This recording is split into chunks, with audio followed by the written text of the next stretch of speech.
Assalamualaikum warahmatullahi wabarakatuh. Waalaikumsalam warahmatullahi wabarakatuh. Selamat pagi anak-anak. Pagi, Bu. Gimana kabarnya hari ini? Alhamdulillah, luar biasa.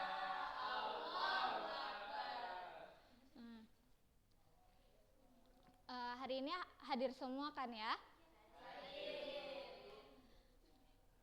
Nah, sebelum kita memulai pembelajaran, mari kita membaca basmalah bersama-sama. Bismillahirrahmanirrahim. Nah, sebelumnya Ibu mau bertanya terlebih dahulu. Jika kita mempunyai teman yang berbeda agama dan berbeda suku bangsa, dan berbeda budaya, kenapa sih kita harus menghargai yang mereka? Saya, Bu. Iya, silahkan. Supaya tidak bertengkar, bisa berteman dengan rukun dan saling menyayangi. Oke, betul sekali, bagus. Selanjutnya, kalau kalian melihat teman yang dijauhi karena perbedaan, apa yang harus kalian lakukan? Ya, silakan. Bermain bersama dan menegur teman yang mengerti. Ya, betul sekali. Oke, terakhir, kenapa sih kata maaf, tolong, dan terima kasih itu sangat penting untuk kerukunan? Ada yang tahu? Saya, Bu. Ya, silakan. Agar orang lain merasa dihargai dan suasananya jadi damai. Iya, betul sekali. Oke. Baik, selanjutnya Ibu ingin menjelaskan tentang menghargai perbedaan. Perbedaan di sini terbagi ada beberapa macam. Yang pertama, kenali dan hormati budaya. Kita itu di Indonesia ini kan memiliki banyak ragam budaya seperti tarian tradisional, musik, dan adat istiadat yang lainnya. Dengan begitu, kita harus menghormatinya dan mengenali. Jadi, karena dengan begini kita bisa menghormati teman yang berbeda suku. Lalu selanjutnya ada toleransi agama. Nah, kita harus saling menghormati teman yang berbeda agama, karena di Indonesia memiliki beragam agama. Contohnya ada Islam, Kristen, Hindu, Buddha, Katolik, Konghucu, dan lainnya. Lalu ada bertutur kata yang baik. Kita harus menggunakan bahasa yang sopan agar teman kita tidak merasa sakit hati ketika berbicara dengan kita. Lalu ada cegah diskriminasi atau bullying. Dengan kita mencegah diskriminasi atau bullying ini, kita sudah melakukan menghargai perbedaan. Kita tidak boleh yang namanya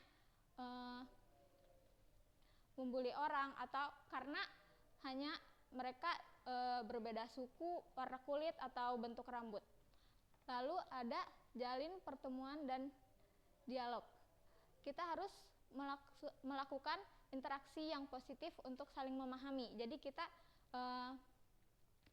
interaksi yang positif itu contohnya seperti tadi, bertutur kata yang baik. Dengan begini kita pasti akan memiliki teman yang baik. Lalu ada bekerja sama atau gotong royong. Dengan bekerja sama, gotong royong membantu teman kita, ini akan menimbulkan sifat empati dan sosial yang tinggi. Dengan begitu kita bisa menghargai perbedaan di antara kita. Mungkin itu saja. Sebelum Ibu tutup, Ibu berharap dengan kita belajar menghargai perbedaan ini, kita bisa menghargai perbedaan. Jangan sampai kita membuat teman kita sakit hati atau dendam. Dan dengan kita menghargai perbedaan juga, kita akan merasakan yang namanya hidup damai, tentram, rukun, tanpa ada keributan. Mungkin itu saja yang dapat Ibu sampaikan. Bertemu lagi di minggu depan ya. Assalamualaikum warahmatullahi wabarakatuh.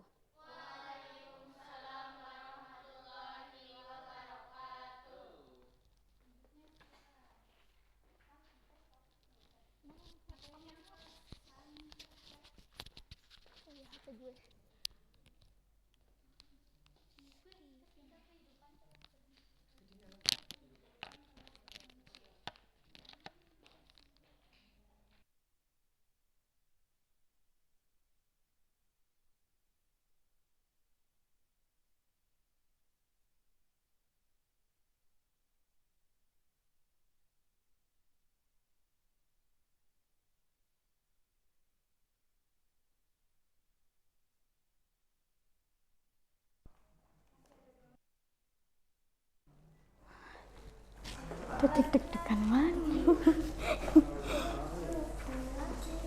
Gini sih nih, sih anak waktu kayak record orang yang YouTube. Udah kayak.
Kacang banyak-banyak kalau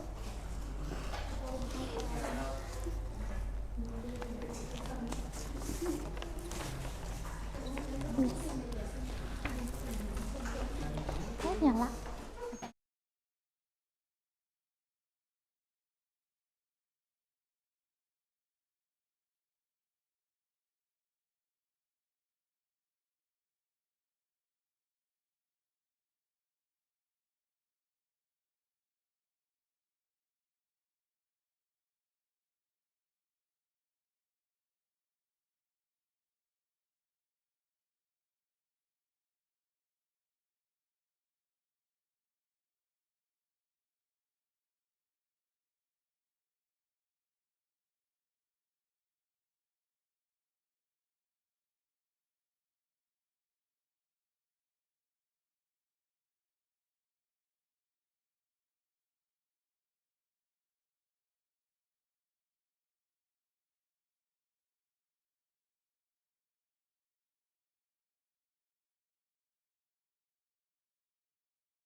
Assalamualaikum warahmatullahi wabarakatuh. Waalaikumsalam warahmatullahi wabarakatuh. Selamat pagi anak-anak. Bagaimana kabarnya hari ini? Alhamdulillah. Biasa. Allahu Akbar. Sebelum kita memulai pembelajaran hari ini, alangkah baiknya kita berdoa terlebih dahulu dan membaca basmalah bersama.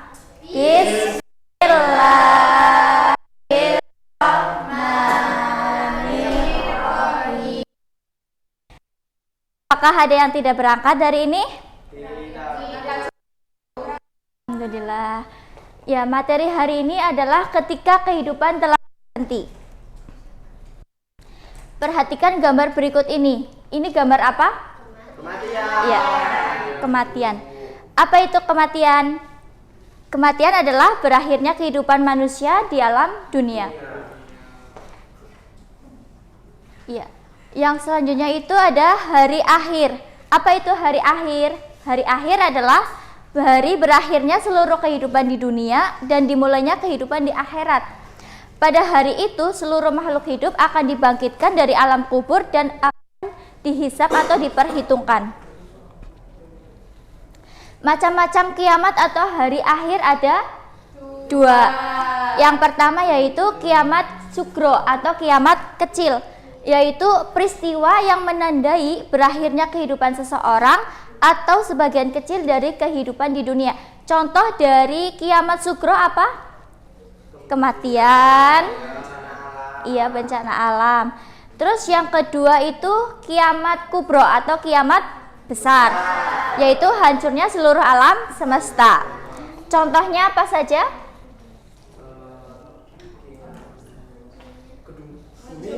Iya, hancur.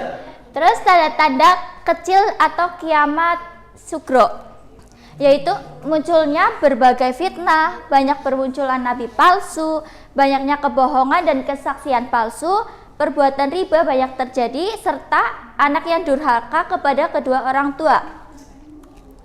Adapun tanda-tanda kiamat besar yaitu terbitnya matahari dari sebelah barat, munculnya Dajjal, turunnya Nabi Isa, turunnya Imam Mahdi, dan keluarnya Ya'juj dan Ma'juj.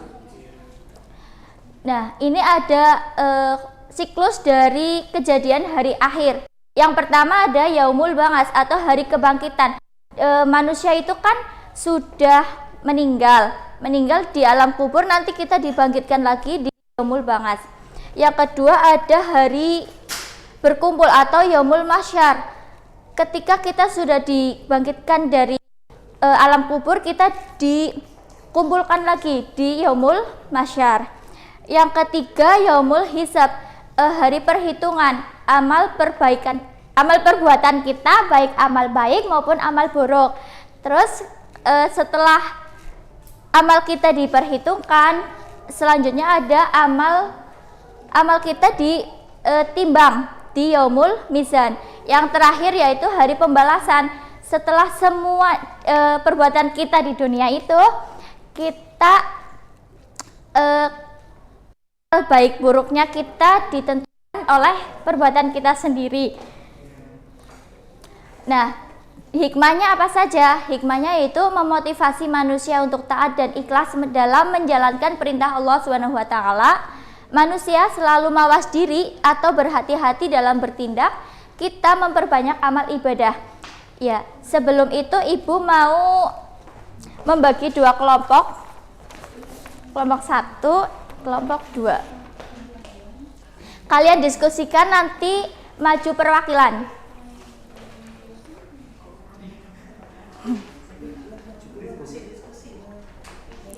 Ada kesulitan?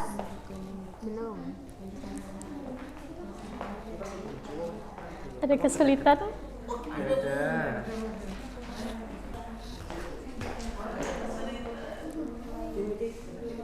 Sudah? Ya, perwakilan maju.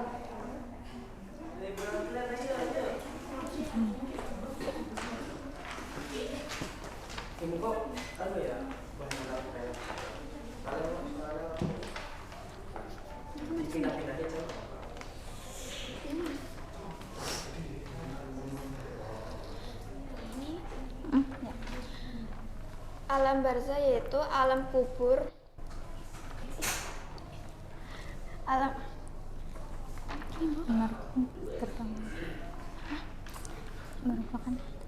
merupakan pintu gerbang menuju akhirat. Yaumul Ba'ats yaitu hari bangkitnya semua manusia dari alam kubur. Yaumul Jaza yaitu hari dibalasnya amal perbuatan manusia. Yaumul Hasyar pengumpulan manusia di padang mahsyar. Yaumul Mizan yaitu hari ditimbangnya amal perbuatan manusia. Dan yang terakhir Yaumul Hisab yaitu hari perhitungan seluruh amal perbuatan manusia. Tanda-tanda kiamat kubra dan segera. Kiamat kubra ada matahari terbit dari barat, munculnya Dajjal, turun Nabi Isa. Kiamat segera, kematian seseorang, gunung meletus, bencana alam. Ya, tepuk tangan. Sebelum ibu akhiri, apakah ada pertanyaan? Alhamdulillah pembelajaran hari ini telah berakhir. Kita mengucap hamdalah bersama. Alhamdulillahirabbil alamin. Pembelajaran Ibu cukupkan. Wassalamualaikum warahmatullahi wabarakatuh.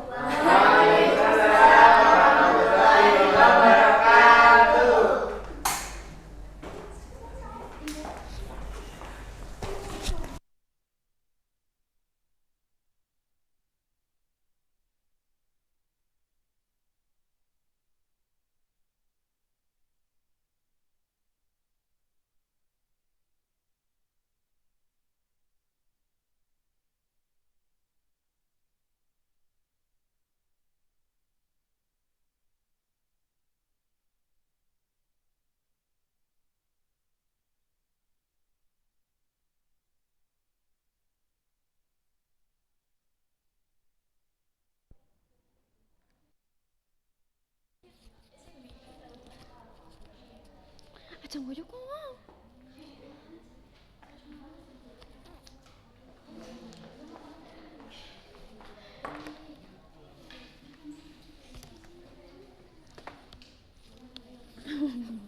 Jenaka.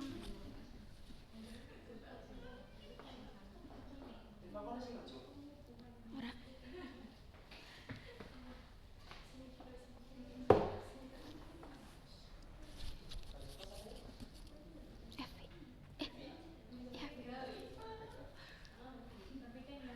Safik, tolong.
Kayak bismillahirrahmanirrahim. Assalamualaikum warahmatullahi wabarakatuh. Waalaikumsalam warahmatullahi wabarakatuh. Selamat siang anak-anak.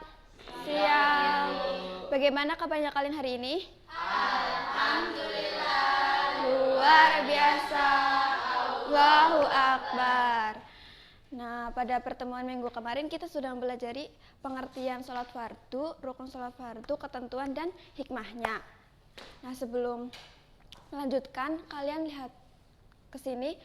Kalau suasana seperti ini, kira-kira sholat apa yang kita laksanakan? Sholat maghrib. Ya, betul sekali, sholat maghrib. Nah, sekarang pada pertemuan sekarang yaitu memahami gerakan sholat maghrib. Sholat maghrib yaitu sholat fardu yang dilaksanakan setelah matahari terbenam.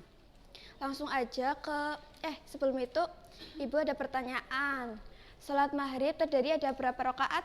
3. Ya. Siapa yang tadi malam sudah melaksanakan sholat maghrib? Ya. Langsung aja masuk ke materi. Yang gerakan pertama yaitu berdiri tegak menghadap kiblat sambil niat. Saat sholat, badan kita harus tegak menghadap depan dan mata kita menghadap ke sujud atau sajadah. Nah, kita sambil membaca niat dalam hati dengan tujuan melaksanakan sholat karena Allah dan mengharapkan pahala. Selanjutnya, gerakan yang kedua yaitu takbiratul ihram, mengangkat kedua tangan sambil mengucapkan Allahu Akbar. Dan bagi laki-laki itu tangannya sejajar dengan telinga, sedangkan perempuan sejajar dengan dada. Selanjutnya setelah takbiratul ihram dilanjutkan dengan membaca doa iftitah, Al-Fatihah dan surat pendek. Ada yang tahu surat pendek di Al-Quran contohnya seperti apa? Surat ya. Setelah itu dilanjut dengan gerakan ruku, yaitu membungkukkan badan sambil mengucapkan Allahu Akbar, dan punggung itu lurus dengan kepala, tidak boleh melengkung, dan tangan sambil memegang lutut. Selanjutnya disambung dengan gerakan i'tidal, yaitu berdiri tegak kembali sambil mengucapkan sami'allahu liman hamidah. Selanjutnya yaitu sujud pertama, yaitu badan kita diturunkan ke lantai dan mengucapkan Allahu Akbar. Apa saja yang menempel ke lantai badan kita? Dahi, hidung, tangan, lutut, dan ujung kaki. Ya, betul. Selanjutnya duduk di antara dua sujud. Duduk di antara sujud itu seperti kaki kiri kita itu diduduki dan kaki kanan kita tegak. Kedua tangan sambil diletakkan dekat lutut.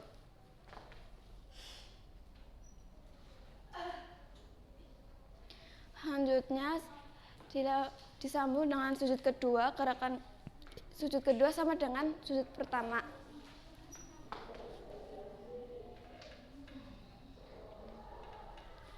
Dan melanjutkan rakaat kedua sama seperti rakaat sebelumnya, yaitu membaca Al-Fatihah, surat pendek,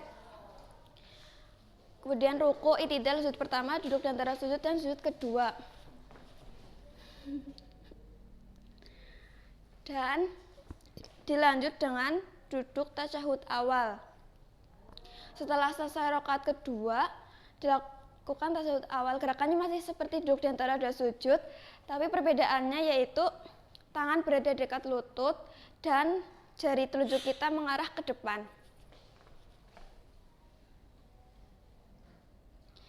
Dan melanjutkan rakaat ketiga, yaitu sama seperti gerakan tadi, rakaat 1 dan rakaat kedua. Selanjutnya duduk tasyahud akhir. Pada tasyahud akhir pasti duduk sedikit berbeda, yaitu pasti duduk sedikit miring dan pinggul ditempelkan ke lantai. Kaki dimasukkan ke bawah kanan, sedangkan jari telunjuk menunjuk ke arah depan. Nah, gerakan yang terakhir yaitu salam menoleh ke kanan dan ke kiri. Nah, gerakan ini tanda berakhirnya sholat.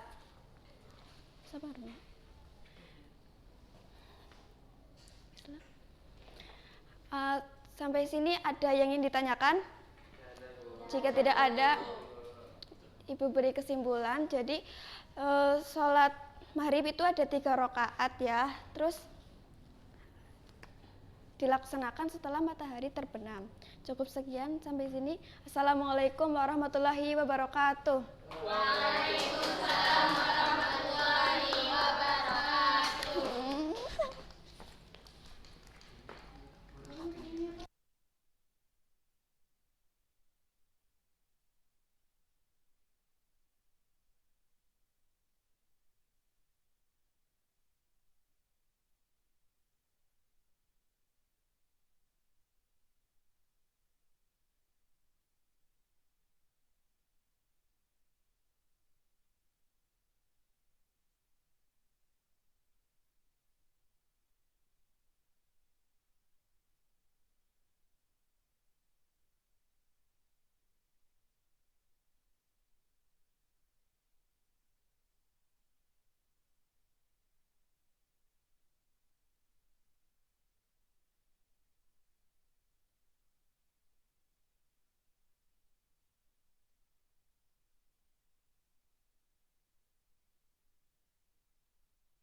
Iya.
Assalamualaikum warahmatullahi wabarakatuh. Waalaikumsalam Warahmatullahi wabarakatuh. Selamat pagi anak-anak, apa kabarnya hari ini? Alhamdulillah luar biasa.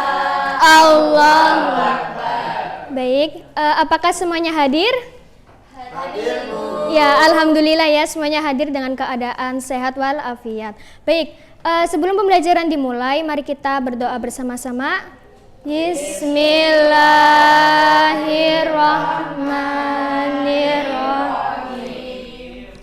Oke, Ibu mau bertanya, tadi pagi siapa yang melaksanakan sholat subuh? Saya. Ya, alhamdulillah ya. Oke, kalian pernah melaksanakan sholat sunnah sebelum sholat subuh? Pernah. Oke, ada yang tahu namanya apa? Sholat rawatib. Ya, baik, hari ini kita akan belajar bersama tentang sholat rawatib. Oke. Pengertian dari sholat rawatib. Sholat rawatib itu sholat sunnah yang dikerjakan setelah atau sebelum sholat fardu. Nah, sholat rawatib ini ada dua macam. Ada yang bisa sebutkan? Dan? Ya, sholat rawatib qobliyah itu dilaksanakan sebelum sholat fardu. Sedangkan rawatib ba'diyah itu dilaksanakan setelah. Iya, baik. Oke. Waktu pelaksanaan rawatib qobliyah itu 2 rakaat sebelum sholat subuh, 2 rakaat sebelum sholat duhur, 4 rakaat sebelum sholat asar, 2 rakaat sebelum sholat maghrib, dan 2 rakaat sebelum sholat isya. Sedangkan ba'diyah itu setelah ya, berarti 2 rakaat setelah sholat duhur, 2 rakaat setelah sholat maghrib, dan 2 rakaatnya lagi setelah sholat isya. Dan sholat rawatib ini ada hikmahnya. Hikmah dari sholat rawatib itu untuk menyempurnakan kekurangan pada sholat wajib, sekaligus untuk memperbanyak pahala dan meningkatkan ketakwaan kepada Allah Subhanahu wa taala. Baik, materinya sudah pahami ya, sudah dipahami. Oke. Ibu ingin membagi kalian menjadi 2 kelompok. Nanti kalian mengelompokkan rawatib qobliyah dan rawatib ba'diyah. Nanti setelah kalian sudah mengelompokkan, bagian kelompok 1 ini membacakan bagian rawatib qobliyah, dan kelompok 2 rawatib ba'diyah.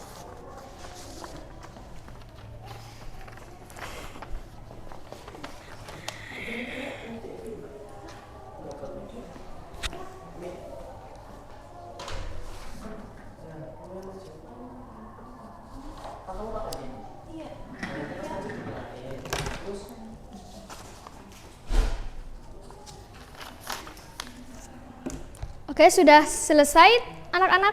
Sudah. Ini kono baik. Ya, oke. Untuk kelompok 1 coba bacakan bagian rawatib qobliyah.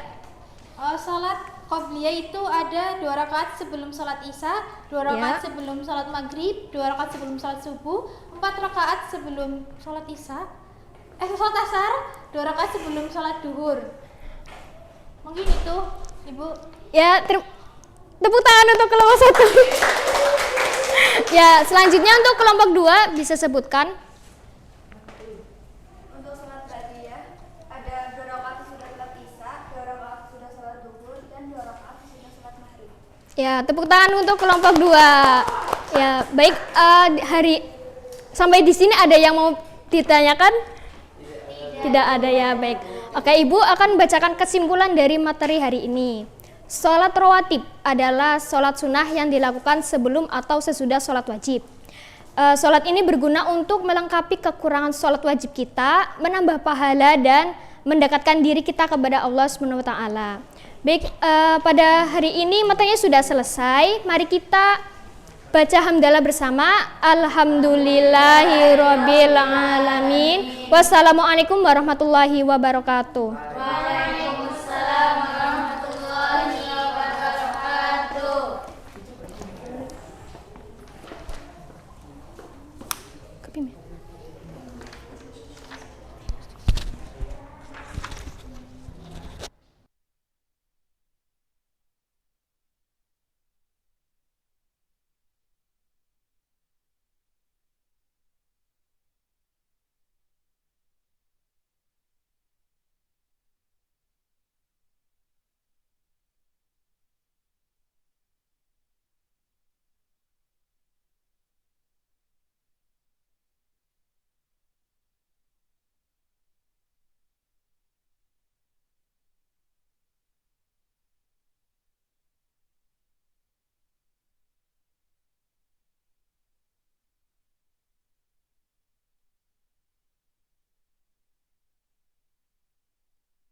Mau pada buka tutup tepuk tangan gitu.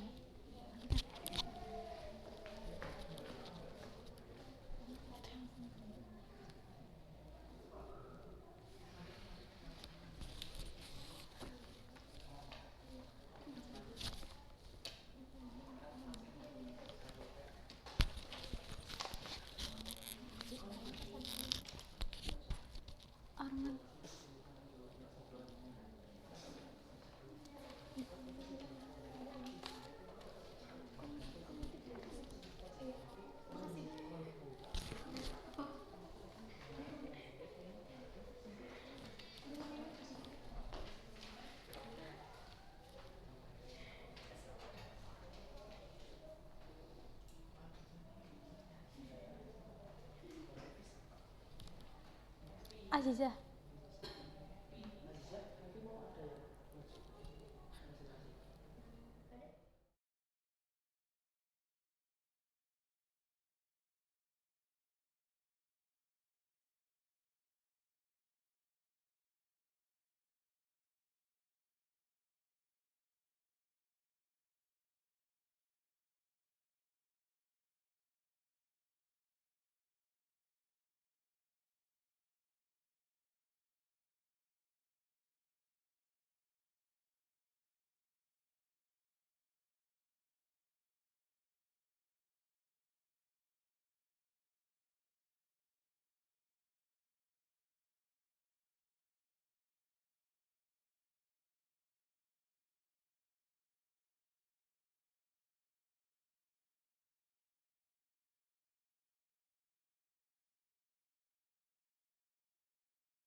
Bismillahirrahmanirrahim. Assalamualaikum warahmatullahi wabarakatuh.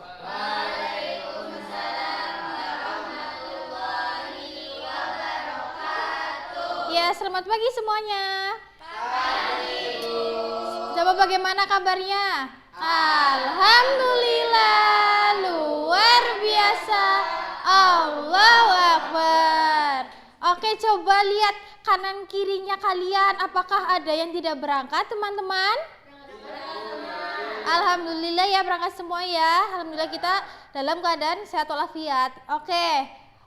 Sebelum kita belajar, alangkah baiknya kita membaca doa bersama ya. Mari kita baca basmalah bersama. Bismillahirrahmanirrahim. Coba, kok ibu perhatikan kayaknya pada masih belum semangat ya. Gimana kalau kita tepuk dulu yuk. 1, 2, 3. Buka tutup, bertepuk tangan. Buka tutup, tepuk tangan lagi. Digulung-gulung, sambil tersenyum. Digulung-gulung, sambil tertawa. Oke, udah pada semangat ya? Oke, sekarang ibu mau tanya nih, siapa yang tadi sholat subuh? Saya. Oh, pinter. Coba, kalau kalian sebelum melakukan sholat, biasanya itu kalian ngapain ya? Wudu. Pinter, iya. Jadi kita sekarang akan belajar tentang berwudu. Apa sih itu wudu? Ada yang tahu? Nah, jadi wudu itu mensucikan diri dari hadas kecil dengan air yang suci dan mensucikan, ya. Dan wudu juga termasuk salah satu syarat sahnya Iya. Nah, di sini ada dalil tentang wudu itu terdapat dalam Quran surat Al-Maidah ayat 6, yang artinya, wahai orang-orang yang beriman, apabila kamu hendak menjalankan salat, maka basuhlah wajahmu dan tanganmu sampai siku, dan usaplah kepalamu dan basuhlah kakimu sampai kedua mata kaki. Nah, coba, ada yang tahu ada berapa rukun wudu? Coba, rukun wudu ada berapa? Ada yang tahu nggak? Ya, coba, ada apa ya rukun wudu? Yang pertama itu ada nih, niat. Yang kedua membasuhmu. Yang ketiga membasuh siku. Dan yang keempat ada mengusap sebagian kepala. Ya, yang kelima ada membasuh kedua kaki. Ya, dan yang terakhir ada tertib, berurutan. Jadi harus urutan, nggak boleh asal-asalan. Terus ada sunnah wudu juga. Yang pertama itu membaca basmalah, yang kedua mencuci tangan, mencuci kelapak tangan, berkumur-kumur, menghirup air ke hidung. Itu namanya istinsyak. Kalau ini memasukkan air ke dalam hidung. Terus yang kelima ada mengusap seluruh ke bulu kepala, nyela jari tangan dan jari kaki ya, menundukkan anggota kanan sebelum kiri, dan membasuh setiap anggota sebanyak 3 kali. Dan yang terakhir itu membaca doa setelah wudhu. Coba bagaimana ya doa setelah wudhu ya? Coba, asyhadu an la ilaha illallah wa asyhadu anna abduhu wa rasuluh. Allahumma ja'alni minat tawwabin.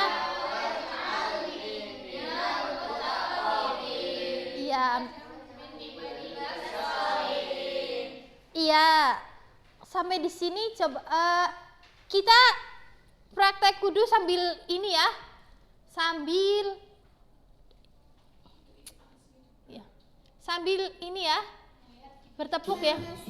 Cuci tangan, kumur-kumur, basuh hidung, basuh muka, tangan sampai ke siku, kepala dan telinga, terakhir basuh kaki lalu doa. Satu kali cuci tangan, kumur-kumur, basuh hidung, basuh muka, tangan sampai ke siku, kepala dan telinga, terakhir basuh kaki lalu doa. Oke. Nah, kalau niat itu kita lakukannya pas kita membasuh muka. Coba niat dulu gimana ya? Nawaitul wudu'a li raf'il hadasil asghari fardhu lillahi ta'ala. Oke, mungkin sampai sini apakah ada pertanyaan teman-teman? Tidak ada, Bu. Kalau gitu, Ibu ingin bertanya nih. Coba Mbak ini, Aziza, apa aja ya tadi rukun wudhu ya? Niat, membasuh wajah, membasuh kedua tangan sampai siku, mengusap sebagian kepala, membasuh kedua kaki sampai mata kaki, yang terakhir tertib. Oke, tepuk tangan. Yang terakhir coba Mbak ini, Indah, coba bacakan niat wudhu. Bismillahirrahmanirrahim. Nawaitul wudu'a li raf'il hadasil Ashori faradol. Iya. Di sini juga yang terakhir ada hikmah berwudu ya teman-teman. Yang pertama itu hikmah berwudu itu menjaga kebersihan tubuh. Yang kedua menjaga kesehatan. Yang ketiga itu menjadi syarat sah sholat dan memberikan ketenangan hati. Jadi kalau kita berwudu itu termasuk ketenangan hati kita jadi tenang itu ya.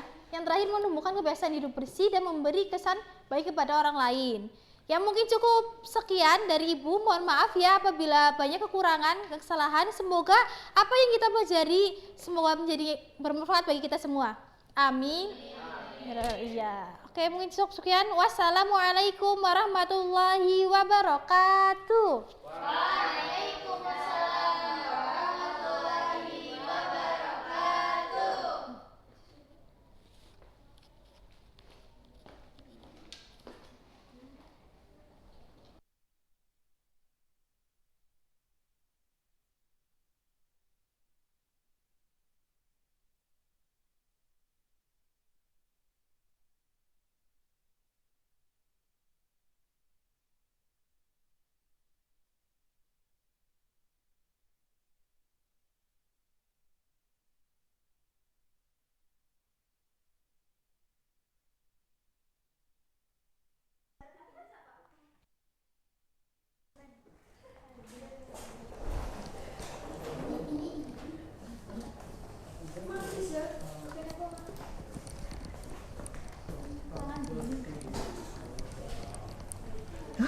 Nanti gak bedanya di situ sih nggak cukup.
Baik, Assalamualaikum warahmatullahi wabarakatuh. Waalaikumsalam warahmatullahi wabarakatuh. Selamat pagi anak-anak hebat. Pagi, Bu. Oke, baik. Gimana nih kabarnya hari ini? Alhamdulillah, luar biasa, Allahu Akbar. Oke, baik. Sebelum memulai pembelajaran hari ini, kita baca basmalah bersama-sama ya. Bismillahirrahmanirrahim. Oke, hari ini ada yang tidak masuk? Apa masuk semua? Masuk semua. Alhamdulillah. Oke, jadi hari ini gambar apa anak-anak? Oke, baik. Nah, jadi ini ada pohon tapi belum ada daun dan buahnya. Ini baru batang sama akar ya. Nah, jadi tema hari ini itu temanya adalah senangnya berteman.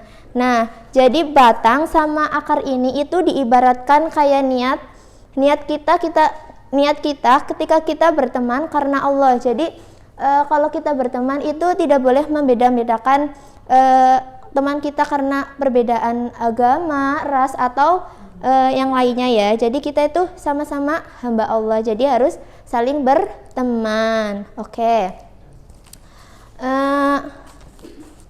Ibu akan membagikan sebuah daun ya. Nanti perwakilan kelompok nanti ada yang maju untuk menempelkan daun-daunnya di angka-angka yang sudah tertera ya anak-anak.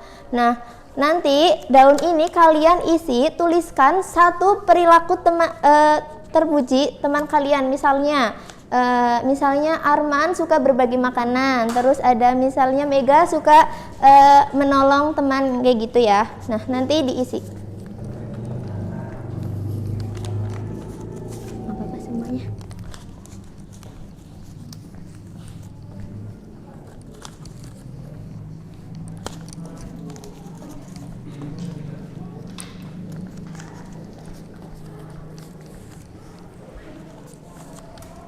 Nah, coba tuliskan.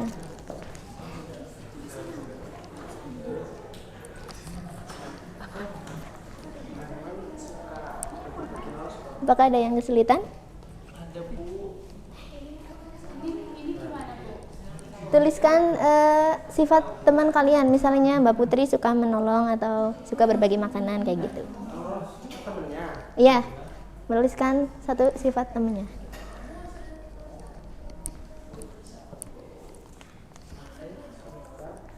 Oke, sudah selesai anak-anak? Oke, baik. Yang sudah selesai silakan maju ke depan. Perwakilan ya. Ya. Dibacakan, habis dibacakan lalu tempelkan di sini ya anak-anak. Ayo silakan.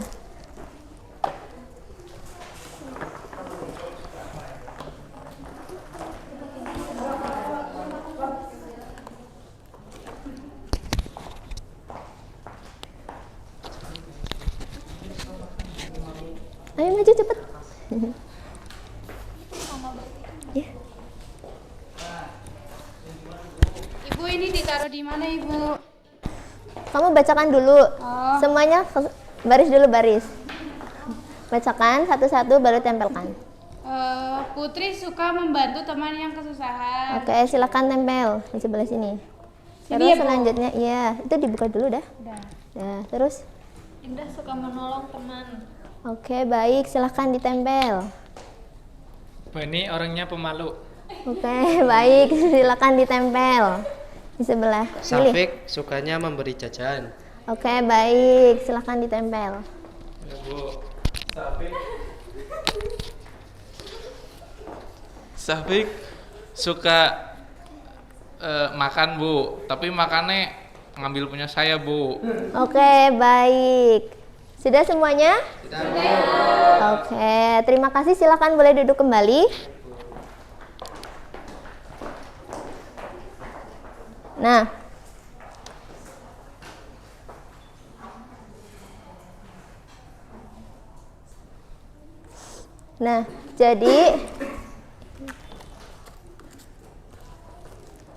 jadi ini pohonnya sudah ada daunnya ya anak-anak dan sudah ada buahnya. Nah, jadi ketika jadi pohon ini itu diibaratkan kayak janji kita untuk selalu kompak, saling menghargai dan tidak membedakan teman antara satu sama lainnya. Nah, jadi Nabi SAW itu pernah bersabda yang bunyinya al-mu'minuna lil mu'mini kal bunyana yasudu ba'duhu ba'dun. Artinya orang mukmin dengan mukmin lainnya itu harus saling menguatkan seperti bangunan. Jadi kita tidak membiarkan kalau ada teman yang sendirian atau sedang jatuh kayak gitu. Nah, terus jadi ukhuwah Jadi persaudaraan dalam Islam itu disebut dengan ukhuwah. Nah, ukhuwah itu dibagi menjadi 3. Yang pertama ada ukhuwah Islamiyah, yaitu persaudaraan yang terbentuk karena kesamaan agama. Terus yang kedua ada ukhuwah watoniyah, yaitu persaudaraan yang terbentuk karena tempat atau kampung halaman. Terus yang terakhir ada ukhuwah insaniyah, adalah persaudaraan antara sesama manusia tanpa membedakan agama, suku, dan ras. Oke, baik. Apakah materi hari ini bisa dipahami anak-anak? Bisa. Oke, baik. Terima kasih untuk pembelajaran hari ini. Kurang lebihnya mohon maaf. Wabillahi taufiq wal hidayah. Wassalamualaikum warahmatullahi wabarakatuh. Waalaikumsalam warahmatullahi wabarakatuh.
Baik, assalamualaikum warahmatullahi wabarakatuh. Waalaikumsalam warahmatullahi wabarakatuh. Pagi anak-anak. Pagi.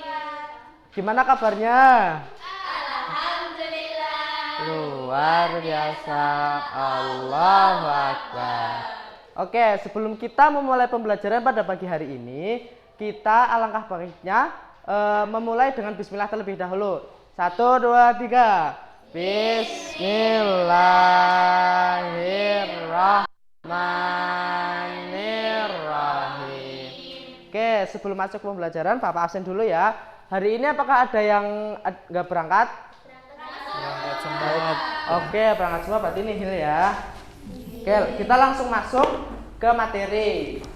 Ya, Pak. Materi kali ini kita yaitu inspirasi Al-Quran, melestarikan alam, menjaga kehidupan, ya. Ya, Pak.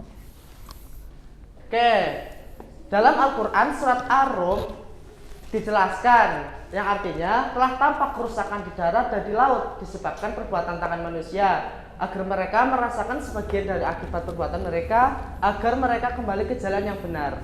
Nah, kerusakan di darat seperti yang sudah kita ketahui itu ada apa aja? Pertama, ada hutan ditebangi, sampah berserakan, polusi udara dan juga tanah, banjir dan longsor di mana-mana.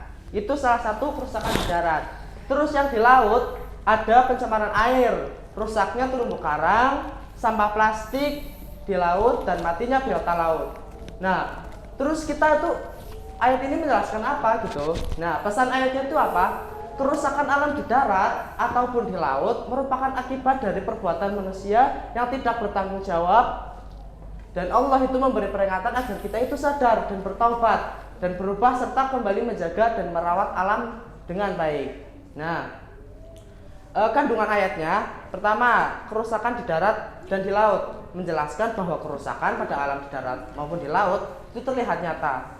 Nah, akibatnya yaitu akibat dari perbuatan manusia. Nah, peringatan dari Allah memberi peringatan agar manusia merasakan sebagian akibat perbuatannya sebagai bentuk teguran dan kasih sayang agar mereka sadar. Dan harapannya itu apa? Tujuannya yaitu Allah memberikan peringatan ini agar manusia kembali ke jalan yang benar, bertaubat dan berusaha memperbaiki dan diri serta menjaga alam. Terus ada surat Ibrahim juga menjelaskan. Nah, di dalam surat Ibrahim itu menjelaskan bahwa Allah menciptakan langit dan bumi beserta segala isinya itu dengan seimbang dan sempurna. Allah menurunkan air hujan dari langit sebagai rahmat dan sumber kehidupan bagi makhluknya. Dengan air hujan Allah menumbuhkan berbagai macam tanaman, buah-buahan sebagai rezeki bagi manusia. Semua ini adalah bukti kekuasaan, kasih sayang dan kebaikan Allah yang harus kita syukuri. Nah, pesan dari ayat surat Al-Ibrahim ini, Allah menciptakan langit, bumi dan menurunkan hujan sebagai sumber kehidupan, Semua yang ada di dalam merupakan nikmat dan rezeki yang Allah kasih. Oleh karena itu kita harus mensyukuri nikmat itu dan juga menjaga kelestariannya agar terus bermanfaat bagi kita. Selanjutnya ada surat Az-Zukhruf. Dalam surat Az-Zukhruf itu menjelaskan Allah itu menundukkan semua yang ada di langit. Nah, itu matahari, bulan, bintang dan berbagai macamnya. Semua itu merupakan rahmat dan karunia Allah. Ayat ini mengajak manusia untuk berpikir, mensyukuri dan tidak menggunakan nikmat Allah untuk hal-hal yang tidak baik dan merusak atau melampaui batas. Manusia itu sebagai khalifah di bumi untuk menjaga kelestarian alam. Oke, hadisnya satu lagi. Ada kandungan dari hadis tersebut, bisa dibaca, bisa diperhatikan. Yang pertama yaitu kita setelah tadi pencemaran di darat dan di lingkungan, hadis ini menjelaskan bahwa menanam pohon atau tanaman adalah amalan yang mulia supaya kerusakan alam tersebut bisa teratasi. Nah, setiap makhluk memanfaatkan hasil tanaman tersebut menjadi pahala. Nah, manfaat tidak hanya untuk manusia tetapi juga untuk hewan dan lingkungan. Nah, hadis ini mendorong kita untuk menjaga dan melestarikan alam sebagai bentuk ibadah dan kasih sayang makhluk. Oke, selanjutnya Bapak akan membagikan LKPD. Nanti Bapak kasih waktu 1 menit untuk kalian jawab. Nanti kalian maju.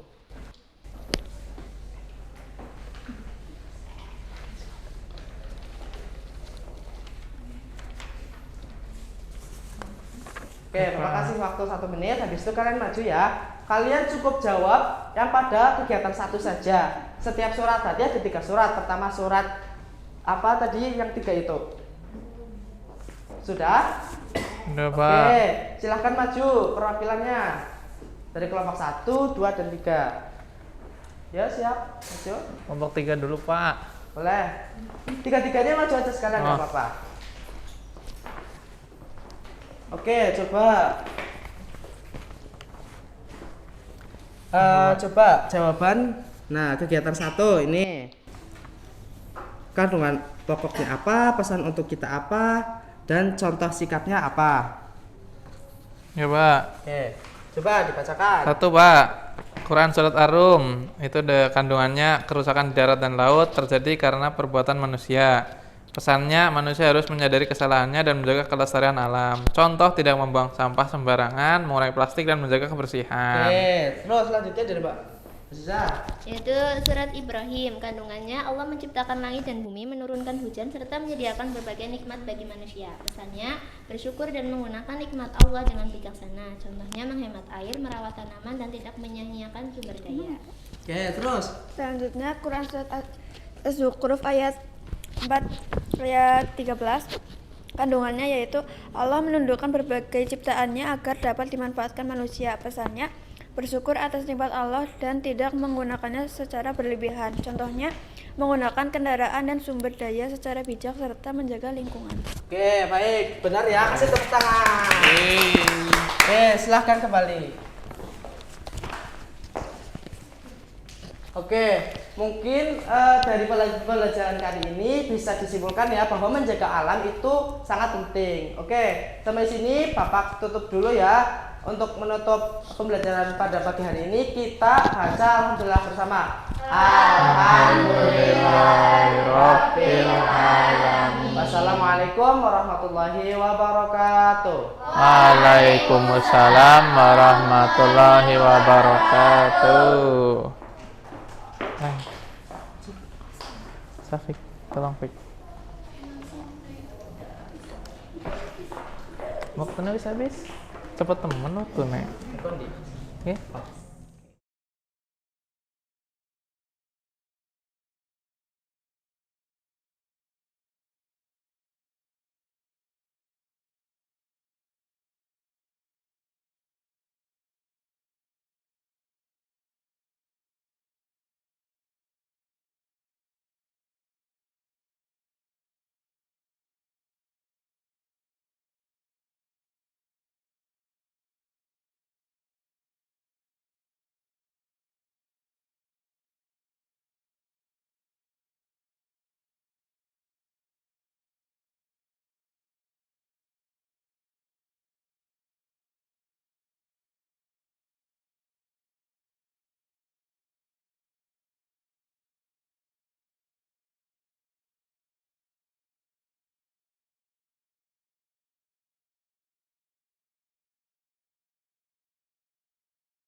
Baik teman-teman, bismillahirrahmanirrahim. Assalamualaikum warahmatullahi wabarakatuh. Waalaikumsalam warahmatullahi wabarakatuh. Gimana kabarnya hari ini anak-anak semuanya? Alhamdulillah, luar biasa. Allahu Akbar. Oke, Bapak absen dulu ya. Ada yang nggak berangkat hari ini? Berangkat semua? Oke. Masih ada yang ingat pelajaran kita hari kemarin apa? Nggak ada, lupa. Oke. Kemarin kita belajar tentang berwudu. Sekarang kita belajar tentang sholat berjamaah. Oke. Anak-anak kelihatan? Apa yang kalian ketahui tentang sholat berjamaah? Ada yang pernah sholat berjamaah di sini? Nah, kenapa kok sholat berjamaah lebih utama? Ada yang tahu nggak daripada sholat sendiri? Oke, sekarang hari ini kita akan mengulas tentang sholat berjamaah. Nih, apa itu sholat berjamaah? Sholat berjamaah adalah sholat yang dilakukan secara bersama-sama dengan satu orang sebagai imam dan satu atau lebih sebagai makmum. Lalu, mengapa penting? Karena apa? Karena pahalanya lebih banyak. Terus mendisiplinkan. Nah, kita kenali dulu ya peran-perannya ya dari sholat berjamaah ini. Ada imam. Ada yang tahu imam apa? Yang memimpin sholat. Makmum? Betul. Shaf, ada yang tahu shaf? Nah, masbuk. Oke.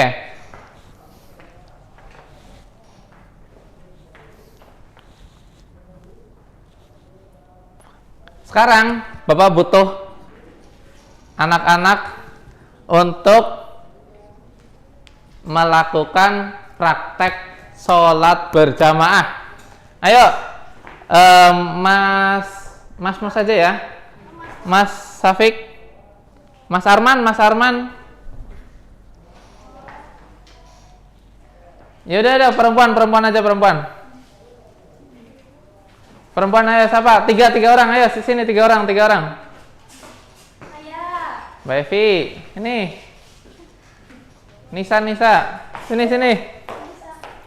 Satu lagi siapa? Ini. Oke. Karena ini perempuan semuanya, kita coba seperti apa biasanya kalian sholat berjamaahnya. Coba seperti apa? Mengikuti imam. Yang pertama ada siapkan shaf. Nah, jadi imam di sini aja. Nah, kalian itu lurus sejajar. Lalu yang kedua tentukan imam nih. Imam udah di depan nih. Nah, yang ketiga makmum berada di belakang imam. Yang keempat mulai sholat. Pura-pura, oke. Terus yang kelima apa itu? Mengikuti seluruh gerakan imam dan tidak mendahului. Yang keenam, salam. Mengikuti imam sampai salam. Oke, terima kasih. Boleh mundur kembali. Oke.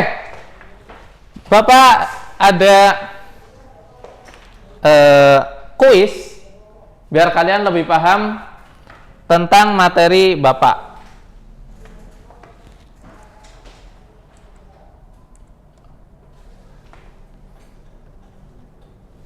Sekarang kalian bagi menjadi dua kelompok nih ya, udah ya. Ini satu, ini kelompok dua. Sekarang kita main. Coba ya. Sekarang kita main. Oke. Di sini kelompok satu itu milih nomor bebas. Nanti di situ ada pertanyaan dan kalian jawab nanti dapat poin kalau benar. Nanti baru kelompok dua. Oke, kelompok satu. Kelompok satu mau milih nomor berapa? 5? Kelompok 1 milih nomor 5. Makmum yang datang terlambat sehingga tidak mengikuti sholat sejak awal disebut masbuk. Benar? Kunci jawabannya ya. Kita coba cek ya. Yeay.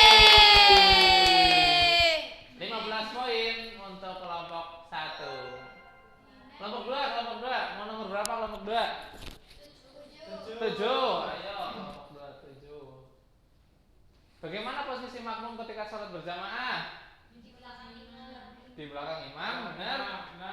Kita cek. Yeay. Lagi. Kelompok 1. Nomor 2. Nomor 2. Tak yes. 25.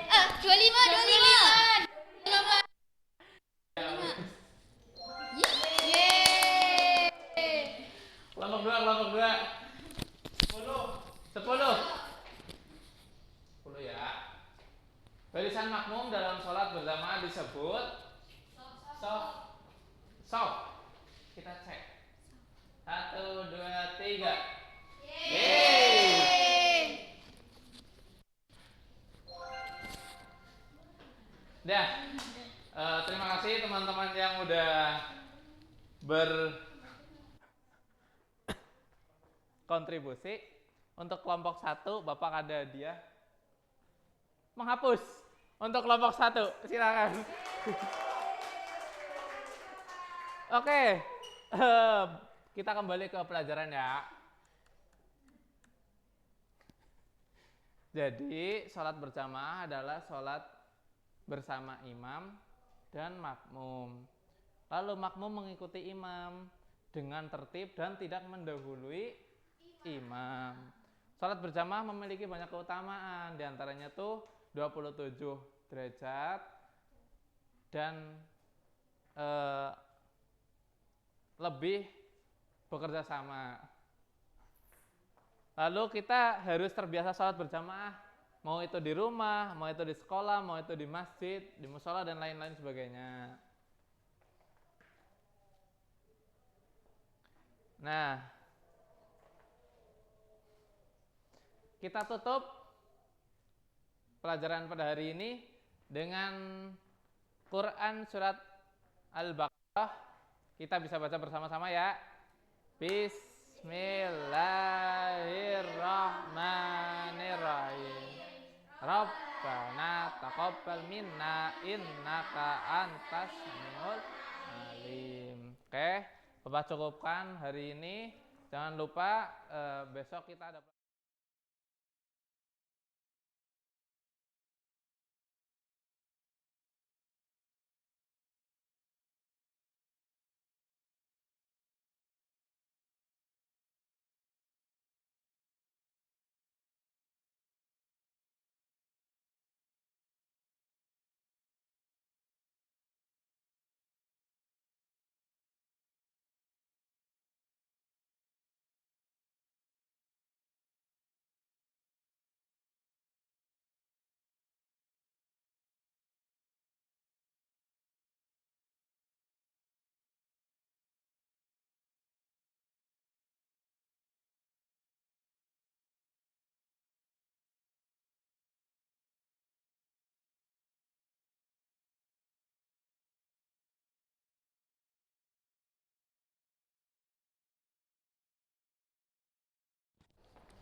Oke, baik anak-anak, selamat pagi.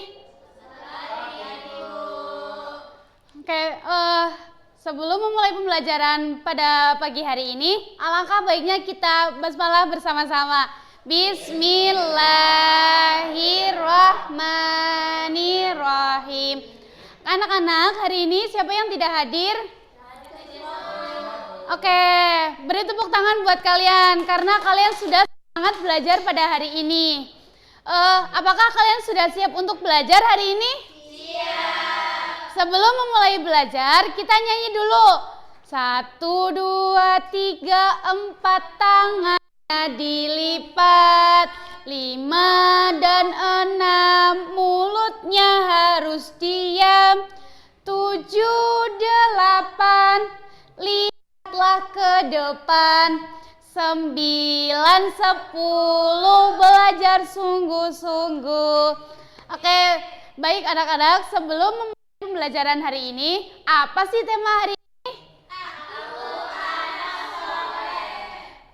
Sebelum mempelajari tentang aku anak soleh, ibu mau tanya nih, pernah nggak sih di antara kalian itu dipuji karena kalian melakukan perbuatan baik? Pernah. Safik, itu sudah kamu. Terus apa saja sih ciri-ciri anak soleh itu? Ya betul, berbakti kepada orang tua. Nah, anak soleh itu apa sih?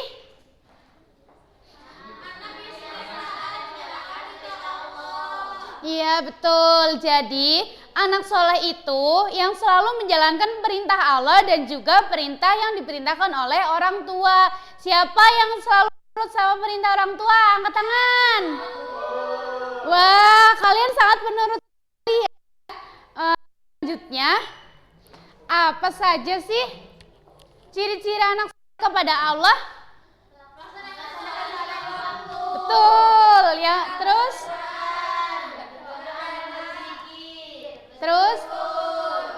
kalian selalu melaksanakan sholat 5 waktu tidak? Siapa yang setiap hari bersyukur? Hari ini sudah bersyukur apa belum anak-anak? Wah, Masya Allah. Yang selanjutnya, ciri-ciri anak soleh kepada orang tua. Apa saja sih? Yang pertama, ada patuh dan taat kepada orang tua. Kalian kalau disuruh sama orang tua tetap patuh apa enggak?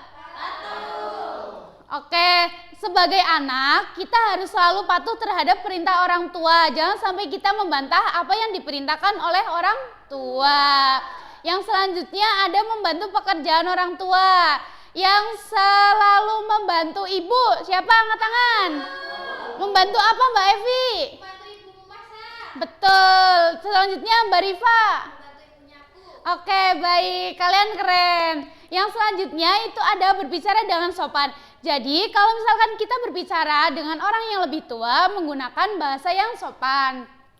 Yang terakhir ada mendoakan kedua orang tua.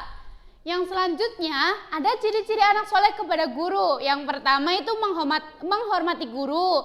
Yang kedua, memperhatikan penjelasan guru. Yang ketiga, bersikap sopan. Dan yang selanjutnya, melaksanakan nasihat guru. Karena guru itu orang tua kedua kita ketika kita berada di sekolah. Yang selanjutnya, ada ciri-ciri anak soleh kepada teman. Yang pertama itu ada menyayangi dan menghormati teman. Yang kedua, saling membantu dalam kebaikan. Jadi kalau misalkan temannya kesusahan itu dibantuin ya anak-anak. Yang ketiga, ada berkata jujur dan tidak menyakiti teman. Jangan sampai teman kalian sakit hati karena perkataan kalian. Yang terakhir, ada mau berbagi dan bekerja sama. Oke, yang terakhir, apa sih keutamaannya? Keutamaan menjadi anak soleh itu dicintai Allah dan Rasulnya, membahagiakan kedua orang tua, bermanfaat untuk orang lain, dan pahalanya terus mengalir. Oke, masih ada yang dibingungkan anak-anak? Tidak. Bisa dipahami ya? Bisa. Oke, yang selanjutnya, ibu akan membagi kalian menjadi 2 kelompok. Ibu ada beberapa hal. Kalian menjodohkan mana sih yang perbuatan anak soleh dan mana yang belum mencerminkan perbuatan anak soleh.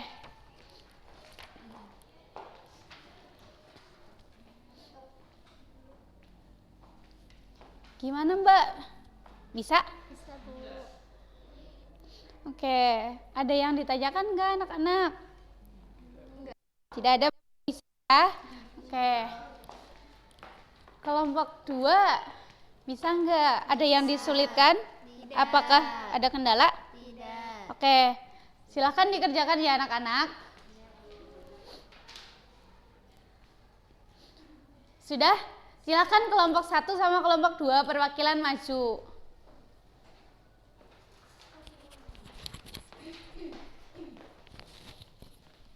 Bacakan Mbak soal yang nomor 1. Nomor 1 itu Zaki mengembalikan uang kembalian yang lebih dari penjual. Itu termasuk anak soleh. Yang kedua, Alia berbohong kepada gurunya karena belum mengerjakan PR. Itu belum mencerminkan anak soleh. Yang ketiga, Dimas menjenguk temannya yang sedang sakit sepulang sekolah. Itu termasuk contoh anak soleh. Oke, dari kelompok 2 nomor 4, apa sih contohnya? Putri mengambil pensil teman sebangku tanpa izin, belum mencerminkan. Faiz membaca Al-Quran setiap selesai sholat maghrib, anak soleh. Oke, baik. Beri tepuk tangan kepada teman kalian. Jadi, ciri-ciri anak soleh itu yang selalu taat akan perintah Allah ya, karena kita diciptakan oleh Allah Subhanahu wa Ta'ala. Kita harus tetap kepada perintah orang tua, guru, dan baik kepada teman sesama.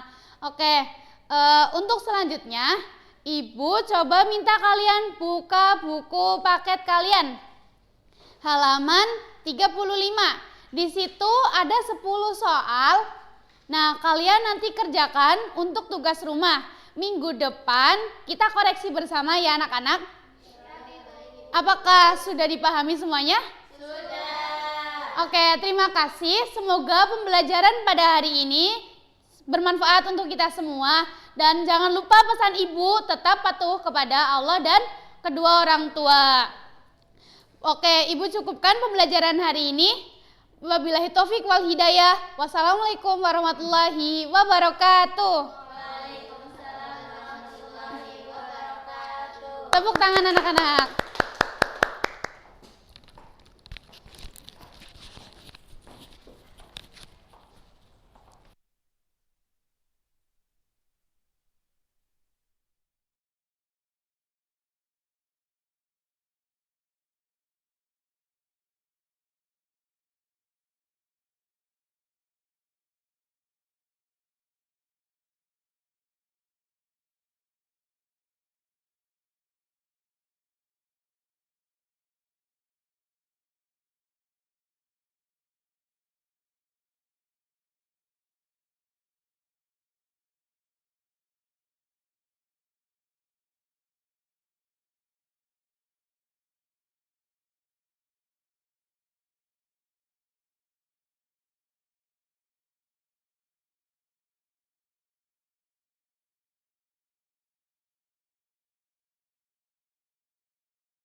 Oke, assalamualaikum warahmatullahi wabarakatuh.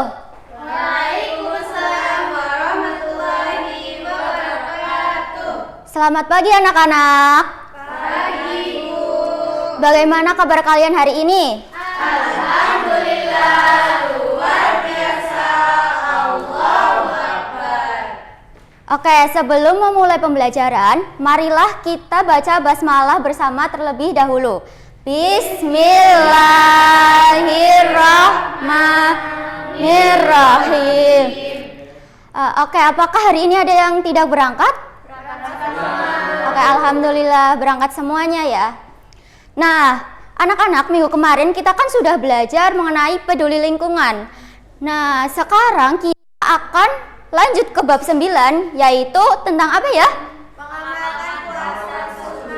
Ya, tentang mengamalkan puasa sunnah.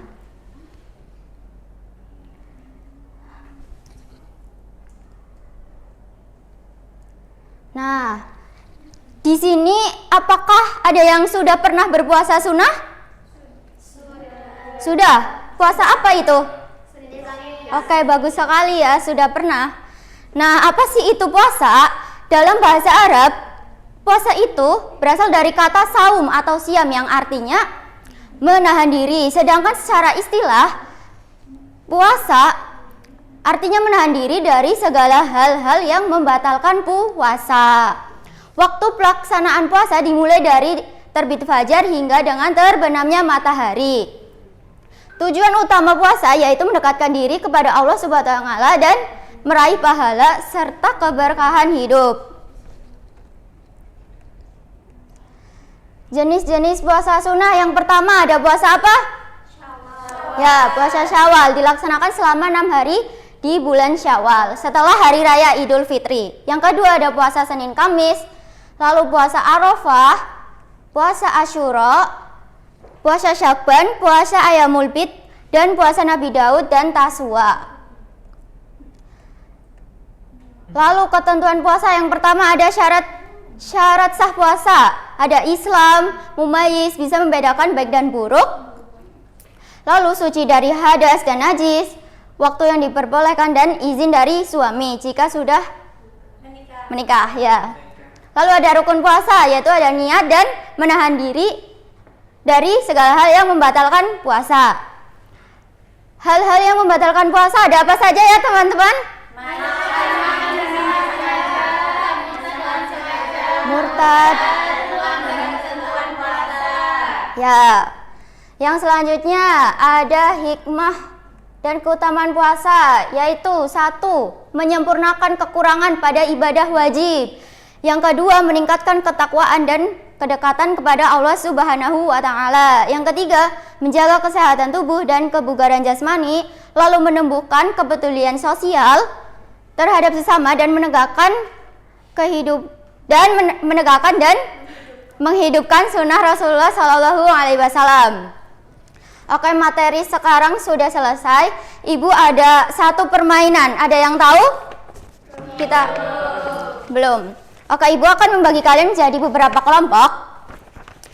Nah, nama permainannya itu adalah koin klasifikasi. Jadi kalian dengan anggota kelompok kalian mengklasifikasi mana yang termasuk rukun puasa, mana yang termasuk syarat sah puasa, dan hal-hal yang membatalkan puasa.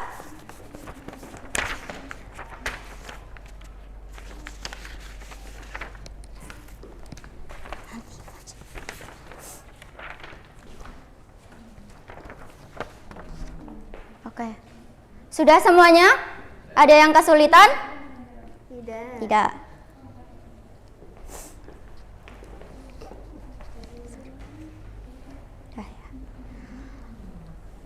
Oke, apakah sudah selesai? Sudah. Ayo, kelompok berapa yang ingin maju? Ya, kelompok berapa? Kelompok 1. Silahkan maju. Bacakan hasil dari diskusi kalian. Ya. Oke, rukun puasa yang pertama itu ada niat puasa. Yang kedua, menahan diri dari batal puasa. Terus syarat sah puasa, suci, beragama Islam, dan mumayyiz. Terus yang ketiga, hal yang membatalkan puasa ada murtad, makan dan minum dengan sengaja, dan muntah dengan sengaja. Ya, betul ya anak-anak. Berikan tepuk tangannya kepada kelompok 1. Oke. Karena materi sudah selesai, apakah ada yang ditanyakan? Tidak ada, Bu. Oke, Ibu cukupkan pembelajaran kali ini. Wassalamualaikum warahmatullahi wabarakatuh. Waalaikumsalam warahmatullahi wabarakatuh.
Baik, bismillahirrahmanirrahim. Assalamualaikum warahmatullahi wabarakatuh.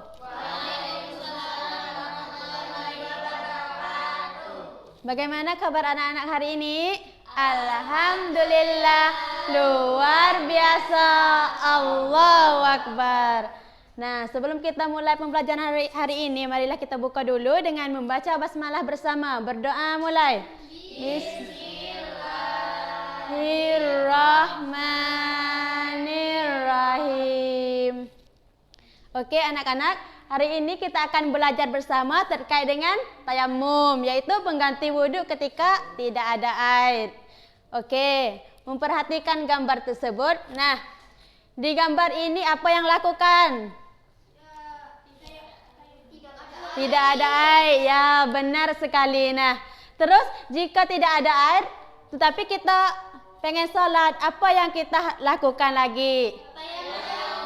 Masya Allah, luar biasa. Oke, anak-anak. Jadi, tayamum adalah cara bersuci sebagai pengganti wudhu atau mandi wajib. Dengan menggunakan debu yang suci ketika tidak ada air atau tidak boleh menggunakan air. Nah, berarti tayamum itu salah satu cara untuk berwudhu atau mandi wajib. Oke, kapan sih kita bisa melakukan tayamum? Ada yang tahu? Kapan kita bisa melakukan? Sedang sakit.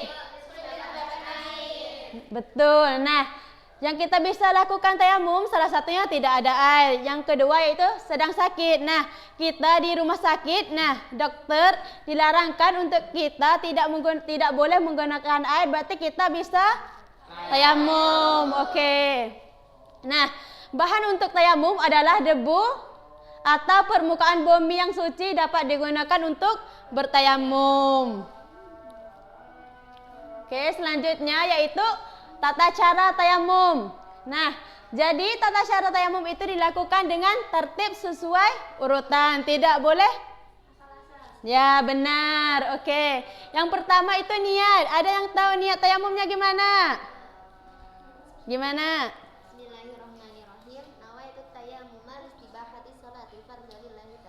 Nah, betul sekali. Nah, yang kedua itu menempukkan dua telapak tangan ke debu atau bumi yang suci. Misal ini adalah bumi, yaitu kita menempukkan dua telapak tangan ke bumi. Nah, oke. Yang ketiga itu mengusapkan ke wajah. Mengusapkan ke wajah kita dengan rata. Nah, terus mengusapkan kedua tangan hingga ke lengan nih, kedua tangan kita. Oke, dua-duanya. Berarti tata cara untuk melaksanakan tayamum cuman ada 4. Yang pertama, niat. Oke, yang kedua, menempukkan kedua telapak tangan pada debu. Yang ketiga, mengusap wajah. Yang terakhir, mengusap kedua telapak tangan hingga pergelangan. Oke, bagus. Nah, untuk selanjutnya yaitu hal-hal yang membatalkan tayamum. Ada siapa tahu apa aja yang bisa membatalkan tayamum? Buang air kecil. Terus? Buang angin. Betul. Tidur lewat. Tidak akal. Oke, berarti semua hal yang membatalkan wudhu itu juga bisa membatalkan tayamum. Nah, jadi satu lagi yang bisa membatalkan tayamum yaitu menemukan air sebelum sholat. Misal nih kita sudah tayamum, tapi tiba-tiba kita menemukan air, berarti tayamum itu otomatis batal. Betul sekali. Nah, jadi untuk hikmat tayamum itu, tayamum memudahkan umat Islam untuk tetap dapat beribadah dalam keadaan yang sulit. Nah, yang kedua itu menunjukkan kasih sayang kepada Allah yang memberikan keringanan kepada hambanya. Oke. Nah, jadi ada siapa yang masih ingat tadi hal yang bisa membatalkan tayamum apa saja? Buang air kecil, ada air. Terus? Nah, terus? Nah, betul. Terus tata cara melaksanakan tayamum ada berapa tadi? 4. Niat. Oke, terus mengusap muka. Terus mengusap kedua tangan. Oke. Nah, jadi tayamum adalah pengganti wudhu atau mandi wajib ketika tidak ada air atau tidak boleh menggunakan air. Nah, tayamum juga bisa menggunakan debu yang suci sebagai media untuk bersuci. Nah, tayamum juga dilakukan sesuai dengan tata cara yang benar dan memiliki hal-hal yang membatalkan tayamum yang kita sudah belajar tadi ya. Oke, ingat. Nah, Islam adalah agama yang penuh rahmat. dan kemudahan. Tetaplah bersih dan semangat dalam beribadat walaupun dalam keadaan mendadakkan, tidak ada aid, kerana Islam adalah salah satu agama yang selalu memberi kemudahan kepada umatnya. Kalau tidak ada air, kita bisa berlakukan tayamum. Kalau tidak, dalam perjalanan kita bisa melakukan jamak dan qasar. Okey, mungkin cukup sekian pembelajaran hari ini. Semoga ilmu yang kita sudah pelajari pada hari ini bisa bermanfaat dalam kita menggunakan dalam hidup. Mari kita tutup dengan membaca hamdalah bersama. Berdoa mulai. Alhamdulillahi Rabbil Alamin. Waalaikumsalam warahmatullahi wabarakatuh.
Mulai urung. Mulai urung.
Ya, baik. Minta perhatiannya ya anak-anak. Assalamualaikum warahmatullahi wabarakatuh. Waalaikumsalam warahmatullahi wabarakatuh. Gimana nih kabarnya pada pagi hari ini? Alhamdulillah, luar biasa. Allahu Akbar. Pada sehat semua kan ya? Sehat. Alhamdulillah.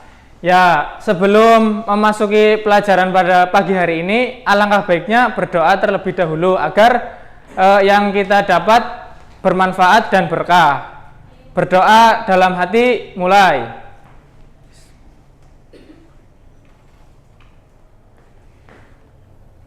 Berdoa selesai. Ya, anak-anak semua di sini pada berangkat semua apa enggak? Ya, baik. Jika pada berangkat semua, langsung saja memasuki pelajaran pada pagi hari ini ya. Apakah sudah siap untuk belajar? Siap. Tahu nggak pelajaran kali ini mempelajari apa? Rukun Islam. Nah, apa sih rukun Islam? Ada yang tahu? Belum. Belum tahu ya. Nah, sebelum memasuki pelajaran, ada tujuan pembelajaran. Yang pertama, mengetahui apa itu rukun Islam. Yang kedua, menyebutkan 5 rukun Islam. Yang ketiga, menjelaskan isi setiap rukun Islam. Yang keempat, menumbuhkan semangat menjalankan rukun Islam.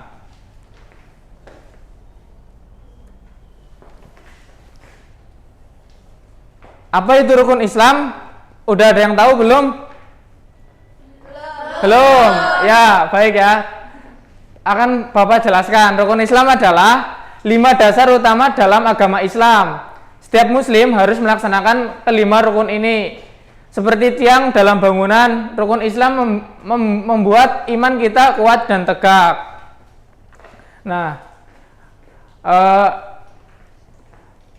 rukun Islam itu adalah fondasi seperti pada rumah. Jadi itu harus kuat ya.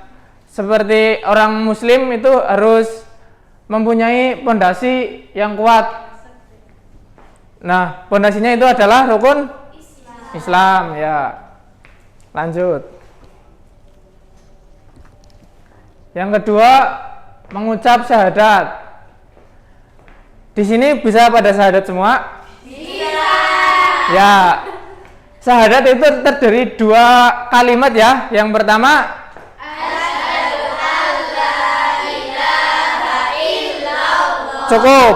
Yang kedua, wa asyhadu anna Muhammadar Rasulullah. Nah, syahadat sendiri tersebut memiliki memiliki 2 kalimat. Yang pertama asyhadu alla ilaha illallah, yang kedua asyhadu anna Muhammadar Rasulullah, yang bisa disebut dengan 2 kalimat syahadat ya. Apakah ada yang tahu arti dari 2 kalimat syahadat? Bisa mengacungkan tangan? Ya, Mbak Evi.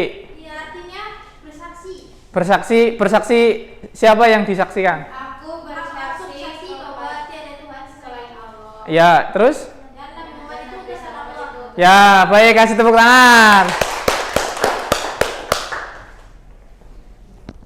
Ya, selanjutnya menegakkan sholat. Di sini pada sholat semua apa enggak? Sholat.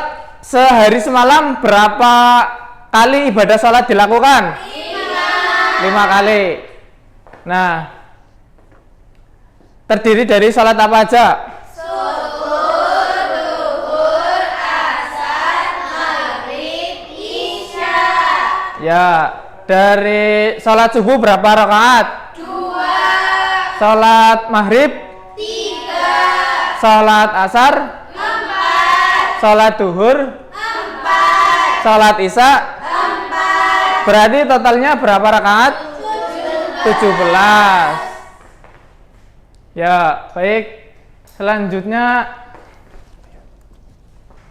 menunaikan zakat. Di sini apakah ada yang zakat sebelum malam takbir biasanya? Ya. Biasanya zakatnya ke siapa? Fakir miskin. Ya, orang-orang yang membutuhkan ya. Ya. Zakat sendiri adalah berbagi sebagian harta kepada orang yang membutuhkan. Dengan zakat kita belajar peduli dan membantu sesama. Jadi lebih berbagi ke sesama ya. Besar zakat adalah 1 sa atau sekitar 2,5 kilo. 2,5 kilo beras. Ya, selanjutnya menjalankan puasa. Siapa yang di sini enggak puasa pas bulan Ramadan? Bani, kenapa tidak puasa? Lapar, Pak. Lapar? Iya, Pak. Itu berarti ikut sahur enggak tapi? Sahur ikut. Tapi enggak sampai maghrib? Iya, Pak. Nah, itu kurang baik ya, jangan dicontoh yang lain. Puasa sendiri adalah menahan diri dari makan, minum, dan perbuatan buruk. Puasa mengajarkan sabar dan ikhlas. Semisal ini, Bapak bertanya kepada Mas Bani ya. Mas Bani berkata kasar ketika berpuasa, itu baik membatalkan puasa apa enggak? Mengurangi ya berarti ya. Ya, dan harus belajar lebih sabar dan ikhlas. Puasa dikerjakan berapa hari? 30 hari di bulan? Ya, baik. Selanjutnya menunaikan haji. Apa itu menunaikan haji? Beribadah ke tanah suci. Dilakukan seumur hidup jika mampu. Yaitu mampu apa saja? Yang pertama harta, yang kedua fisik, yang ketiga niat. Ya, baik, mungkin itu saja pelajaran yang Bapak sampaikan. Selanjutnya akan ada penugasan kelompok. Jadi setiap kelompok nanti mengisi soal.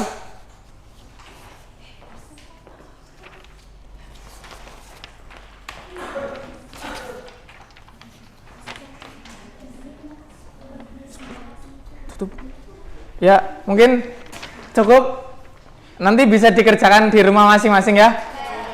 Bila Bapak ada kesalahan